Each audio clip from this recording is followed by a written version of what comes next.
Welcome to Man Does Tech, where I solve the problems you didn't even know you had. You start by confirming the physical connection. Check both devices for a 15-pin VGA port or identify the exact adapter you need. Power off and unplug both laptop and monitor to avoid electrical issues. This protects hardware and ensures pins align. Inspect the VGA cable for bent pins and ensure screws or a small screwdriver are at hand. Once ready, position devices so the cable reaches without strain. This prevents damage and sets you up for a clean, secure connection. You now plug the VGA cable into the laptop, aligning the 15 pins and seating it fully. If you feel resistance, stop and straighten pins, forcing damages connectors.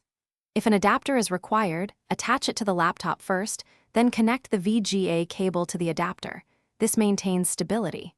Tighten the screws by hand or a small screwdriver evenly to secure the connector. Once secured, route the cable to prevent sharp bends or strain, which keeps the signal stable and the hardware safe. You finish by powering the monitor first, and then the laptop so the monitor recognizes the signal during boot. Use the monitor input menu to select VGA if it doesn't switch automatically.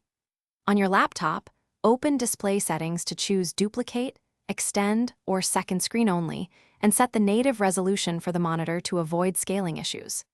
If you see no image, unplug and reseat the VGA cable and adapter, confirm the monitor input, and update or reinstall display drivers to resolve communication problems quickly.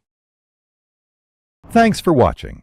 If you found this helpful, don't forget to like and subscribe.